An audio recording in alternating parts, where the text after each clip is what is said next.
다소의 차이는 있지만 인생은 누구에게나 쉽지가 않습니다. 갑자기 아들이 교통사고로 사망했다는 소식을 들은 그 엄마의 찢어지는 가슴이나, 또 지난번 신체검사에는 괜찮았는데 이번 신체검사에 나타난 질병, 실직, 갑자기 심장마비로 남편을 졸지에 잃고 남은 인생을 혼자 살아야 되는 그 아내. 인생은 눈물의 홍수입니다. 사실상 인생 자체가 거의 눈물의 바다라고 해도 과언이 아닐 것입니다. 우리 모두에게 어려운 일이 없으리라고 생각할 수가 없어요. 비극은 언제나 누구에게나 가능합니다. 우리가 화요일날 오전에 목회자들이 모여서 기도하는 시간이 있습니다. 그러면 목회자들이 자기 사역 속에서 일어나는 수많은 일들을 기도 제목으로 가져옵니다. 어떤 날은 그 목회자 기도회 때 제가 듣는 그 기도 제목들을 보면은 숨이 탁탁 막혀요. 어떻게 이렇게도 인생에 고난이 많은가? 그 종류도 많고 고난의 도수도 얼마나 다양한지. 예수를 믿는다고 예외가 아니에요. 또 예외가 될 수도 없고, 성경 어디에 읽어도 예수를 믿는 사람들에게는 인생이 쉬울 것이다, 그런 말이 한 곳에도 없어요. 예수님 말씀하시기를 너희가 세상에 있는 동안에는 환난이 있으리라, 이렇게 말씀하셨어요. 환난은 있다는 것이에요. 언제나 있고 누구에게나 있고 어쩔 수 없는 것입니다. 야곱이 120세쯤 됐을 때 이제 거의 돌아가시게 되셨을 때 바로 왕을 만나서 하는 말이, 내가 120살인데 내 인생의 고난이 많았다. 모든 것이 다 내 적인 것 같더라. 이렇게 표현한 적이 있어요. 고난을 당하면 누구나 다 힘들어합니다. 그건 말할 것도 없죠. 그런데 고난을 당하면 질문이 생겨요. 왜 이런 일이 나에게 일어났냐?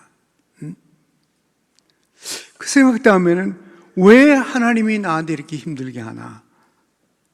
또 혹시 하나님이 나를 벌 주는 거 아닌가? 나를 싫어하는 거 아닌가?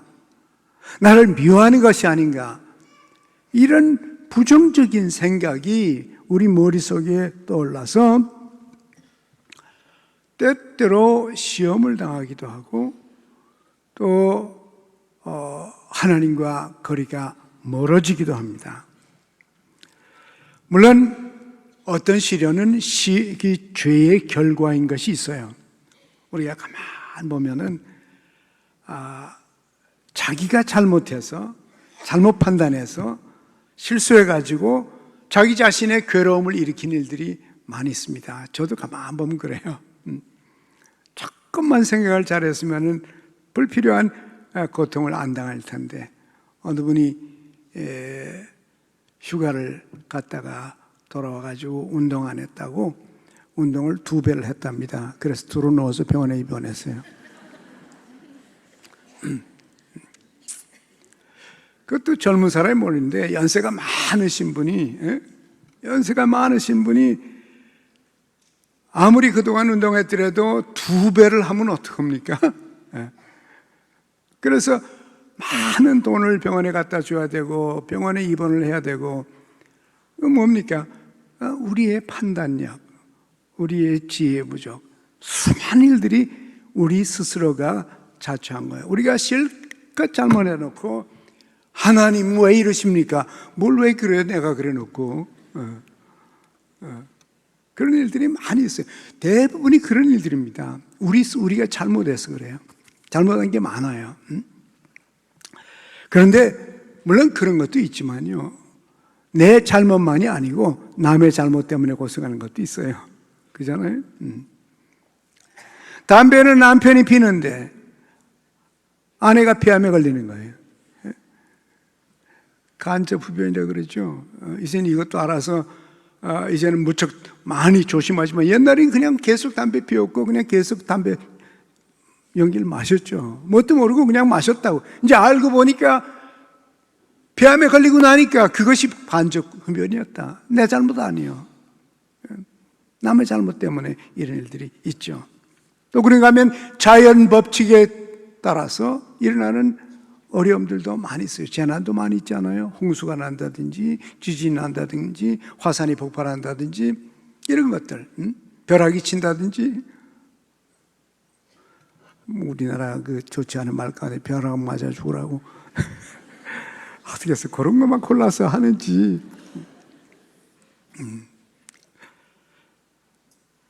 그게 뭐 그 집이 특별히 뭘 옆집보다 잘못해가지고 그런 거 아니죠. 그러나 자연의 법칙에 따라서 그저 어떻게 할 도리가 없는 거예요. 풍랑이 온 걸 어떻게 합니까? 쓰나미가 일어난 걸 어떻게 해요? 그래서 인간이 고생을 합니다. 자기가 잘못해서, 남이 잘못해서, 또 자연의 법칙에 따라서 고생을 합니다. 또 어떤 고생은요, 자기를 위해서 하는 고생이 있습니다. 자기를 위해서. 우리 젊었을 때 열심히 공부하지 않았어요? 공부가 피곤하죠. 왜 합니까? 자기를 위해서 하는 거예요. 공부해서 남 주나? 그런 말도 있죠. 요새는 또 공부해서 남 주자! 또 뭐 그런 말도 있어요. 다 좋은 말들이죠. 그러나 자기 자신을 위해서 고생을 하면서 공부를 하는 거예요. 또 그런가 하면 남을 위해서도 고난을 당해요. 고3 학생들 엄마들 얼마나 그 자식을 위해서 희생이 많고 고생이 많습니까? 더욱이나 연년생 났을 때 3년 연거푸 그 아이들을 위해서 엄마들이 정말 희생하고 고생이 많죠. 그건 자식을 위한 고생이에요. 또 어떤 때는 사명을 위해서 고생을 합니다. 어떤 중요한 목적을 위해서 고생하는 거예요. 옛날에 애국자들이 그랬죠. 가족을 놓고 저 만주로 다니면서 얼마나 고생하고 또 감옥에도 가고. 왜 고생했습니까? 나라를 위해서 고생한 겁니다. 순교자들이 그렇죠. 왜 고생합니까? 주님을 위해서, 복음을 위해서 희생한 거죠. 이렇게 사명을 위해서 하는 고생들도 있어요. 그런가 하면 어떤 고생은 하나님의 섭리 가운데 하나님의 영광을 위해서 하는 고생들이 있어요. 욥의 경우가 그런 거죠. 욥이 뭐 특별히 잘못한 거 없습니다. 친구들은 와서 자꾸 잘못했다고, 너 잘못한 거 생각해봐. 뭘 숨기고 있어? 너 자꾸 거짓말하고 있어. 하나님께서 정의로운 하나님인데 그냥 이렇게 너 고생시킬 리가 없어. 너 분명히 뭔가 숨기고 잘못한 거 있어. 그러나 맨 마지막 가보면 하나님께서 욥을 두둔했습니다. 그리고 욥의 친구들을 책망했어요. 하나님의 섭리에 따라 하는 고생도 있어요. 근데 마지막 고생은요, 뭔지 알 수가 없어요. 도무지 이해를 할 수 없는, 이유를 전혀 알 수 없는 그런 고생도 있어요. 그러면 우리가 고생을 하고 시련을 당하고 역경을 경험하는데 언제나 죄 때문에 그런 거네요. 자기 죄 때문에 그런 건 아니에요. 그러나 어려움이 있으면 마귀는 하나님이 너를 싫어해, 너를 미워해, 너를 처벌하는 거야. 그래서 모든 원인을 우리에게다 돌리면서 하나님이 너무하지 않나 이런 마음을 일으켜서 하나님과 우리 사이에 이간을 시키고 우리를 하나님으로부터 멀리 떠나게 하려고 합니다. 여러분 조심하십시오. 조심해야 돼요. 물론 우리가 고통을 싫어합니다. 고통을 좋아하는 사람은 아무도 없어요. 그러나 고통은 어떤 때는 반드시 우리에게 있어야 되는 것이고 우리를 보호하는 방법이에요. 어린아이가 만약에 고통을 모른다면은 뜨거운 불에다 손을 집어넣고 성탄을 만지고 만약에 고통을 모르면 어떻게 하겠어요? 고통을 알아야죠. 착각 알아서 소리 지르고 울고 떠들어야 엄마가 빨리 와서 도와주고 병원에 데려가죠. 예? 여러분이 두통이 나야 그래야 어딘가 몸에 고장이 났다는 걸 알 거 아니에요? 예? 통증이 있어야 위험이 있어야 그래야 우리들이 알고 빨리 가서 우리의 몸을 치료하고 문제를 해결하는 거예요. 반드시 고통이 나쁜 것만은 아니에요. 하나님께서 고통이라는 걸 두어서 우리를 위험에서 건지시고 더 큰 상처를 입지 않게 하시고 또 뿐만 아니라 죽음의 위험에서 건져주시기 위해서 고통이라는 것이 존재하는 것입니다. 그러나 우리 예수 믿는 사람들에게는 오늘 이 본문 말씀에 하면 실제로 역경은 하나님께서 우리를 사랑하시는 증거다, 이렇게 우리에게 가르쳐 줍니다. 여러분, 이 말씀을 적극적으로 믿어야 됩니다. 적극적인 신앙이 필요해요. 오늘 히브리서 12장 6절 말씀에 그렇게 되어 있어요. 6절 말씀 한번 같이 읽어볼까요? 주께서 그 사랑하시는 자를 징계하시고 그의 받으시는 이들마다 채찍질 하심이니라 하였으니, 여기 보면은 사랑하는 자를 징계하시고 받을 만한 아들을, 받으시는 아들을 채찍질 하신다 그래요. 물론 고통이 싫습니다. 그런데 이렇게 사랑한다는 증거가 어느 소년 하나가요, 어린 아들이 자꾸만 말썽을 부리고 엄마 말을 잘 안 들어요. 그래서 엄마가 야단을 치고 채찍으로 때리기도 하고 참 혼을 내주기도 했습니다. 근데 엄마가 한 번도 본 그런 게 잘못할 때마다 야단을 치고 잘못할 때마다 채찍을 들고 아이를 고치는 거예요. 그렇게 아이들이 있다가 이거 정말 저분이 내 엄마 맞나? 나를 저렇게, 그래서 한 번은 엄마, 내가 엄마 아들이에요, 좀 봐주세요. 그런데도 안 봐줘요. 어릴 때 철저하게 아이를 징계해서 아이로 하여금 나쁜 짓을 못하더라고. 결국 그 아이가 성장해서 아프리카의 선교사가 됐습니다. 그리고는 글을 썼어요. 아프리카의 어려운 도전 속에 가가지고 말하기를 우리 어머니의 tough love, 그 표현을 tough love라고 해요. tough하다, 아주 강력한 어머니의 사랑, 그 사랑 때문에 참 그때 엄마한테 엄마 제가 어머니 아들이에요, 좀 봐주세요 그렇게 비는데도 때려가지고는 나쁜 짓을 못하도록 그렇게 훈련했기 때문에 자기가 결국 선교사가 됐고 그 어려운 여러 가지 도전을 이길 수 있는 그런 강인한 사람이 됐다.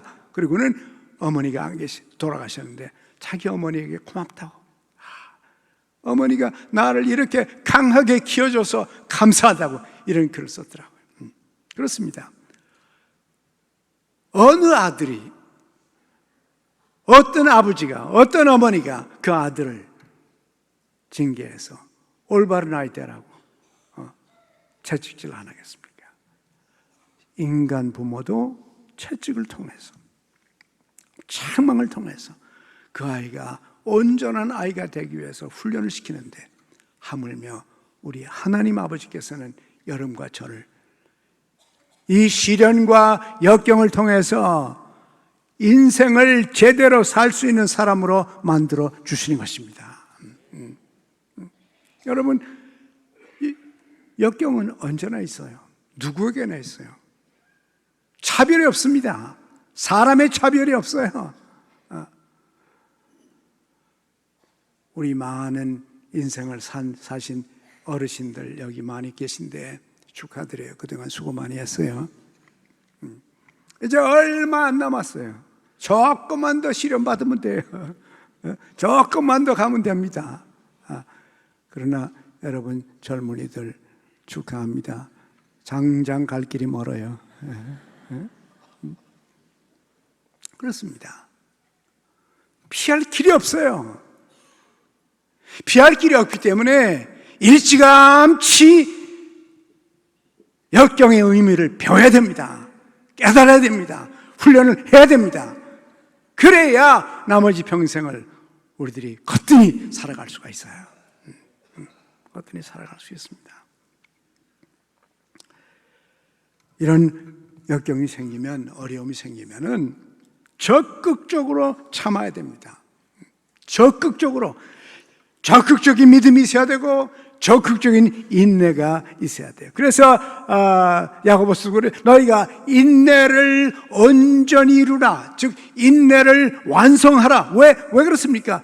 온갖 종류의 시련이 있고 시련이 없는 때는 없기 때문에 아예 처음부터, 젊었을 때부터 시련을 대처하도록 적극적인 믿음과 적극적인 인내를 훈련을 해야 된다는 것이에요.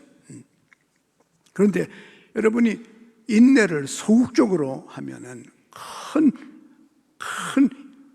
낭패를 당할 수 있어요. 그거를 그냥 마지못해서 불평하면서 참고 또 참고 또 참고 또 참고 하면 속이 다 터져버려요. 옛날 할머니들 늘 그러세요. 얘기하는 거 들으면 자기 속에 이런 돌덩이가 여기 있대요. 엑스레이 찍으면 안 나와요. 너무너무 참아가지고, 소극적으로 참아가지고. 그러나 우리가 참는 것은 이 모든 시련과 고난이 결국 나를 더욱더 성숙시켜 줄 것이요, 하나님께서는 나를 꾸준히 사랑하신다. 이것을 우리들이 믿고 적극적인 믿음과 적극적인 인내가 있어야만이 우리들이 성장할 수가 있는 것입니다. 7절 한번 보세요. 7절에 그랬죠? 너희가 참음은 징계를 받기 위함이라. 하나님의 아들과 같이 너희를 대우하시나니 어찌 아비가 징계하지 않는 이들이 아들이 있으리요. 제가 이제 제 아내가 젊었을 때, 우리도 젊을 때가 있었어요. 한참 젊었을 때 저는 제 아내를 좀 터프하게 만들어 보려고, 온실에서 자라는 여자니까 나는 광야에서 자라는 남자예요. 그리고 제 아내는 온실에서 자라는 여자니까 이거 만약에 내가 뭐 무슨 일이 있다는 거면 이거 어떻게 되나. 그래서 아내를 좀 터프하게 만들려고 애를 썼습니다. 어떨 때는 자동차 운전을 옛날에 가르쳐 주고는 그렇게 하고는 저 하이웨이 나가야 되는데 못 가겠대. 날 데려다 달래. 그래서 내가 갔다 오라고. 못 간다고 날 데려다고 그랬는데 그래도 그냥 할 수 있으니까 갔다 오라고. 그래서는 첫 번에 내보냈어요. 보니까 제가 뻔히 알죠. 얼마나 혼나고 들어올지 제가 알죠. 하이웨이를 한 바퀴 돌고 돌아오면 그런데 한참 있다가 돌아왔어요. 돌아오자마자 들어눕더라고. 아스피린 달라 그래요. 아스피린 줬죠. 그럴 줄 알았어요. 머리 아파서 돌아올 걸 제가 빤히 알면서도 그냥 모른 척 혼자 내보낸 거예요. 그 다음에 2번 내보내고 3번 내보내니까 4번째 자기 혼자 가겠대요. Tough love. 훈련이죠. 연단이에요. 어차피 인생이 어려운 거기 때문에 하이웨이가 돼서 우리들이 터프해져서 정말 적극적인 믿음과 적극적인 인내를 가지고 적극적으로 대처하는 사람들이 돼야 됩니다. 그래야 인생을 제대로 살 수가 있어요. 그런데 이 훈련은 우리에게 유익합니다. 어떻게 유익한가? 3가지로 유익하다고 성경이 말하고 있어요. 첫째는 훈련을 잘 받으면, 시련을 통해서 역경을 통해서 훈련을 잘 받으면 우리가 거룩하게 된대요. 거룩하게 된다고 합니다. 여기 한번 어딘가 있는데 몇 절이지? 10절 10절 한번 보세요. 한번 같이 읽어봐요. 저희는 잠시 자기의 뜻대로 우리를 징계하였거니와 오직 하나님은 우리의 유익을 위하여 그의 거룩하심에 참여케 하느니라 그랬어요. 부모들은 자기 마음대로 아이들을 징계했다. 그런데 하나님께서는 우리를 징계하시고 우리에게 역경을 허락하실 때는 반드시 우리 유익을 위해서, 그 유익이 뭐냐? 하나님의 거룩하심에 참여한다. 무엇입니까? 아까도 말했지만은 많은 경우에 사실상 그 어려움이 내 죄하고 상관이 없는데도 불구하고 예수 믿는 사람은 혹시 내가 뭘 잘못해서 벌 받는 거 아닌가 이런 생각을 하는 거야. 그래서 가만 생각해보니까 내가 회개하지 않은 죄가 생각나는 거예요. 내 좋지 않은 습관이 생각나는 것입니다. 내가 그때 말 잘 못한 게 생각이 나는 거예요. 그래서 하나님 앞에 회개합니다. 하나님, 근데 사실상 그때 말 잘못한 거하고 지금 시련하고는 직접적인 관계가 없을 수도 있어요. 그럼에도 불구하고 우리들은 금방 우리 자신의 뭘 잘못한 게 없는가 싶어서 자기를 살피고 자기를 검증하고 들여다보고는 자기 속에 잘못된 것이 있으면 하나님 앞에 회개합니다. 즉 시련은 우리를 회개하게 만듭니다. 만약에 우리가 정말 우리 속에 아직 회개하지 아니하고 고치지 아니하고 나쁜 습관이 있거나 하나님이 기뻐하지 않는 거 있으면 회개를 해야 됩니다.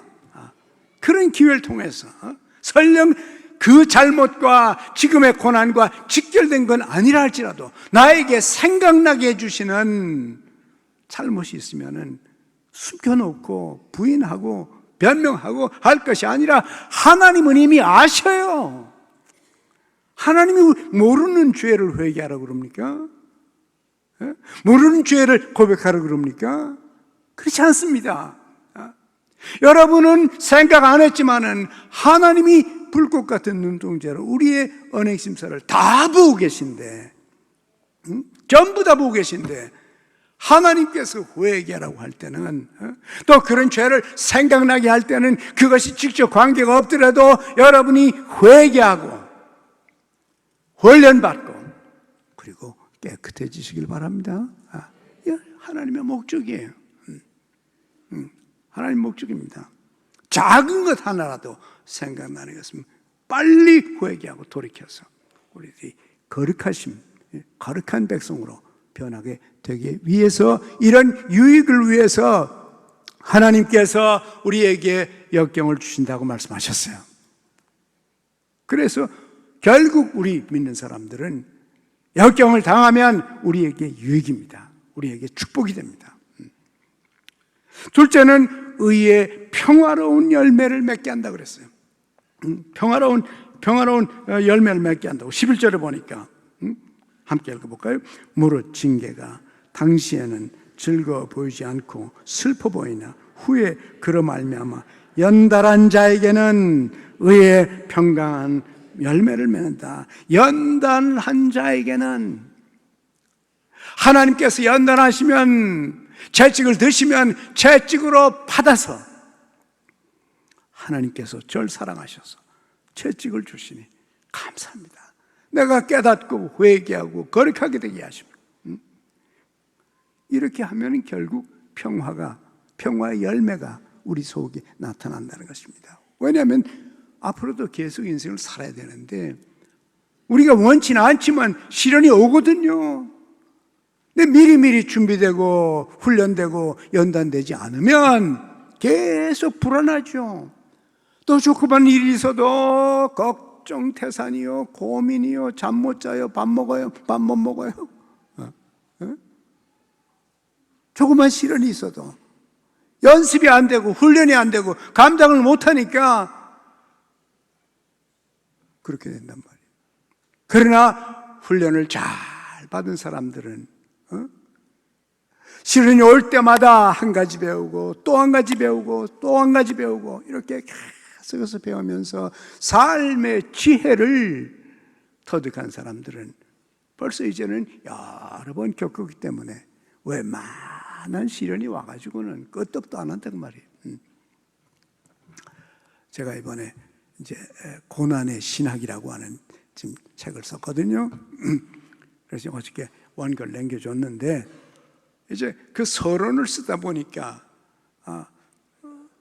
이런 얘기를 제가 쓰고 있어요. 내 고난은 초등학교 3학년에서 시작이 됐습니다. 이제 평양에서 공산주의 밑에서 주일날 때문에 이 초등학교 3학년이 뭐 손으로 매맞고 대나무 자로 매맞고 몽둥이로 매맞고 쇠몽둥이로 매맞고 뭐 교무실에 불러다니고 맨날 3년 동안 그랬거든요. 3학년부터 시작했어요. 중학교 입학을 하려고 하니까 주일날 학교 안 온다는 그 문제 가지고 구두 시험에서 또 선생님한테 혼나고 너 같은 공부할 필요는 나가! 그래서 전 나갔죠.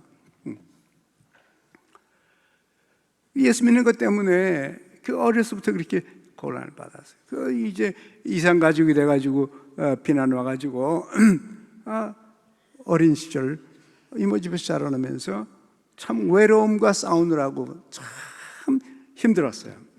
힘들었어. 그런데 고등학교 서울에 와가지고 60년 동안 할 고생을 다 해버렸어요. 3년 동안에. 그러고 나니까요, 그다음부터 인생이 얼마나 편안한지요. 웬만한 거 와가지고는 눈 깜짝도 안 해요. 왜? 이미 훈련 다 받았으니까 아주 끔찍한 훈련을 고3, 고등학교 3학년 동안에 먹을 게 없고 입을 것이 없고 잘 것이 없어서 헤매고 다니면서 고등학교 3학년 공부하느라고 3년 공부하느라고 어떤 저 남산 꼭대기 올라가서 말이죠, 가방 들고 밤중에 갈 데가 없어가지고 남산을 꼭대기에서 서울 바닥을 쫙 하는 그 많은 불빛들, 그 많은 집들이 있는데 내가 잘 집이 없는 거예요. 에? 이런 고난을 고3, 3학년 동안에 철저히 받았어요. 그 과정을 지나서 졸업하는 마지막 날까지 그렇습니다. 마지막 날까지 있을 것이 없어가지고 추울 때 친구 집에 얹혀가지고서 아무것도 없는데 거기서 마지막 졸업한 날도 그렇게 졸업했어요. 그때는 참 아팠어요. 그때는 힘들었어요. 그런데 그 훈련을 마치고 나니까 대학생이 된 다음부터는 일사천리요. 세상에 어려운 게 없어요. 아무리 어렵다고 그래도 내가 고등학교 3년 동안 당한 고생하고 비교가 되질 않아요. 비교가 되질 않습니다. 여러분, 종종 사람들이 목사님 왜 그렇게 행복해 보이냐 그래요? 여러분, 왜 행복해 보이는지 압니까? 내 가슴에 평화가 있기 때문에 그래요. 겁날 게 없기 때문에 그래요. 하나님께서 훈련하셔서 철저히 훈련하셔서 무서운 게 없어요. 어려운 게 없어요. 어렵다 그러는데 저에게는 하나도 안 어려워요. 왜 그렇습니까? 미리 훈련을 받았으니까. 하나님께서 여러분에게 시련을 주시고 역경을 주시고 어려움을 체험하게 하는 것은 여러분이 훈련받아서 자신감이 생겨서 인생을 바라보면서 평화 속에 살기를 원하는 것입니다. 겁내지 않고 인생의 문제들을 펼쳐가면서 살라고 하는 것입니다. 그 유익한 것이에요. 훈련을 잘 받으면 유익해요. 근데 훈련을 잘 받지 못하고 자꾸 낙제하면 시험 합격할 때까지 계속해서 더 많은 시험을 쳐야 돼요. 합격할 때까지, 통과할 때까지. 여러분이 시련이 올 때마다 나에게 유익한 줄 알고 하나님의 사랑의 표시인 줄 알고 올 때마다 그것이 작은 것인지 큰 것인지 간에 언제나 합격하는 믿음 있기를 바랍니다. 적극적인 인내가 있기를 바랍니다. 그래서 평화의 열매가 있다. 인생을 편안하게 살 수 있다. 그렇습니다. 인생이 편안해요. 어렵지 않아요. 왜? 어려움을 많이 겪어서 훈련을 했기 때문에 여기도 오늘 그랬죠. 연단한 자에게는 그랬습니다. 연단받은 자에게는 여러분이 여러분을 강하게 만들어서 어떤 역경도 감당할 수 있는 사람인 것을 모두가 알고 하나님도 알고 여러분도 알아서 인생을 편안하게 살 수 있게 될 것입니다. 참 나이가 들면 어려움이 많아요. 심장도 약해지고 눈도 안 보이고 귀도 안 보이고 또 손가락도 아프고 여기 아프고 그러죠. 다 노쇠해지는 현상이요. 우리가 나이가 들어가는 현상입니다. 참 그럼에도 불구하고 겉사람은 나이가 들지만은 사도 바울이 말한 것처럼 속사람은 계속해서 강력한 사람이 될 수가 있습니다. 겉은 어떻게 할 도리가 없어요. 그럼 어떻게 할 도리가 없는 거죠. 어느 분이 암에 걸렸는데요. 이분이 이런 글을 남겼어요. 암은 제멋대로 하지 못하는 게 있다. 암은 사랑을 병들게 할 수 없다. 희망을 깨뜨릴 수 없다. 믿음을 녹슬게 할 수 없다. 평화를 앗아갈 수 없다. 자신감을 파괴할 수 없다. 우정을 죽일 수도 없고 우리의 추억을 지워버릴 수도 없다. 용기를 없앨 수 없고 영혼을 침범할 수 없고 영원한 생명을 축소시킬 수 없다. 성령의 불을 끌 수가 없다.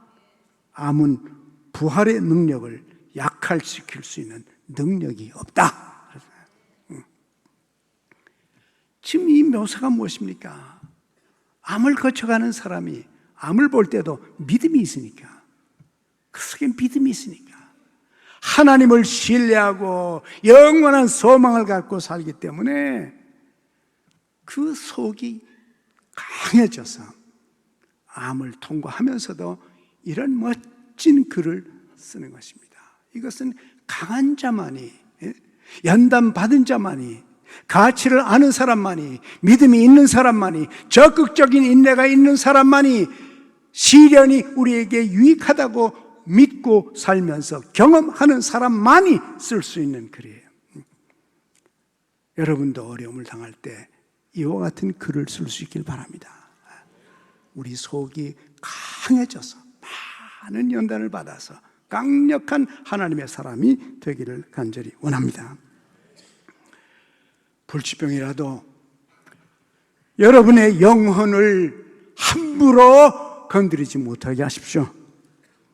몸은 심한 고통을 당하고 엄청난 투병을 하긴 하지만은 하나님의 사랑을 확실히 믿으면 치료 중에도 영혼만은 계속 강하게 유지할 수가 있습니다.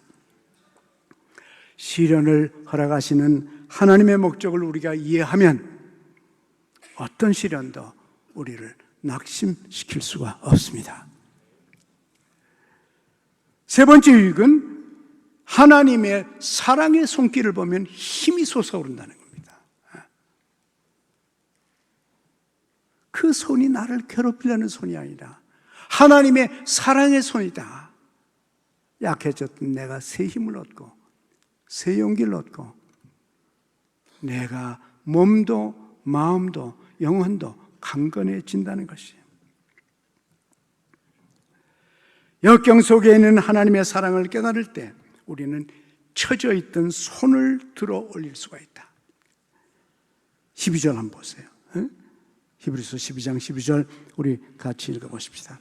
그러므로 피골한 손과 연약한 무릎을 일으켜 세우고 너의 팔을 위하여 고등기를 만들어 저는 다리로 하여금 어그러지지 않고 고침을 받게 하라.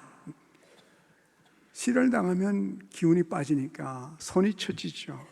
다리가 흔들흔들하죠. 그러나 이것이 하나님의 사랑의 손길인 걸 알면은 우리는 거기에서 용기가 생깁니다. 왜? 하나님을 바라보게 되니까요. 나이가 들어서 육신이 연약할 때, 우리의 몸이 연약할 때는요, 마음대로 몸이 움직이지 않으니까 우리의 영혼은 하나님을 더욱더 바라보게 됩니다. 젊었을 때는 하나님에 대해서 별로 관심이 없어요. 건강하죠. 뭐든지 할 것 같죠. 세상에 꼬리를 잡아 흔들 수 있는 것 같죠. 자기 능력으로도, 자기의 건강으로도, 자기 힘으로도, 자기의 머리로도 얼마든지 감당할 수가 있는 거예요. 그러니까 하나님에 대한 관심이 별로 없어요, 젊었을 때. 그러나 여러분 젊은이들 조금만 기다리세요.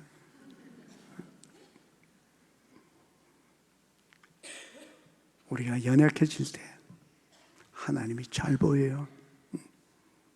하나님이 잘 보입니다. 하나님의 음성이, 하나님의 손길이 과거 언제보다도 더 절실하게 느껴집니다.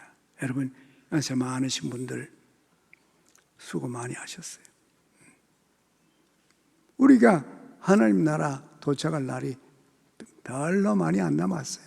우리가 산 시간이, 지나간 시간이 남은 시간보다 많아요.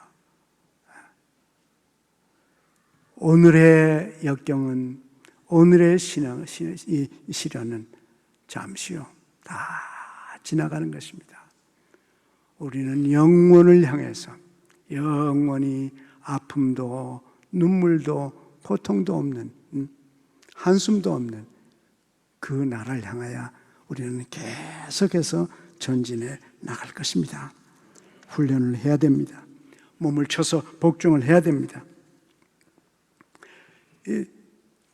바울이 말하기를 자기는 자기 몸을 쳐서 복종시켜서 예수 그리스도 안에 자기의 생각과 자기 몸을 쳐서 복종시켜서 훈련시킨다고 그렇게 말했어요. 사도 바울이 얼마나 고생을 많이 했습니까? 여기 이렇게 많은 사람이 있지만 우리 가운데 아무도 사도 바울과 같은 그런 고생을 해본 적이 없어요. 얼마나 매도 많이 맞고 그 멀고 먼 길을 걸어서 심지어 어떤 때는 너무 매 맞아서 그냥 성 밖에다 갖다 버렸잖아요. 죽으라고. 굶기도 많이 하고 헐벗기도 많이 하고. 그런데도 몸이야 가고 싶지 않죠. 아마 사도 바울의 몸이 항의를 많이 했을 거라고요. 이봐요, 바울 선생, 나 죽겠어. 내가 얼마나 두들겨 맞고 고생했는데 또 갈라 그러다니. 제발 좀 그만 주세요. 정신없는 생각하지 말고 좀 은퇴하세요. 은퇴해. 사도 바울의 몸은 아우성을 쳤을 겁니다. 그런데 바울은 자기 몸을 단련해가지고 자기와 복음의 종을 만들었습니다. 고난을 통해서도. 그래서 전 세계가 복음을 듣게 됐고 구원받게 된 그런 축복이 있었던 것이. 역경의 유익을 우리는 적극적으로 믿어야 됩니다. 적극적인 믿음. 어떤 종류의 역경이든지 역경은 하나님의 사랑의 증거다. 하나님께서 나를 사랑하셔서 더 독수리처럼 날게 만들려고 하는 거다. 사랑의 증거예요. 어떤 때 느낌이 하나님 좀 덜 사랑해 주시면 좋겠는데 그런 마음도 있어요. 그러나 그럼에도 불구하고 우리의 유익이 있기 때문에 우리는 강력한 믿음을 갖고 살아가는 것입니다. 적극적인 믿음, 적극적인 인내. 이 적극성은 우리의 몸과 마음과 영혼에 힘을 줍니다. 우리를 살려줍니다. 뉴욕 타임즈의 심장병 전문가가 쓴 그 글이 있어요. 심장병에 대해서. 이분이 이런 글을 썼어요. 낙관주의는 심장병 환자에게는 생명이다. 그러나 비관주의는 죽음이다. 그랬어요. 그런 말을 썼어요.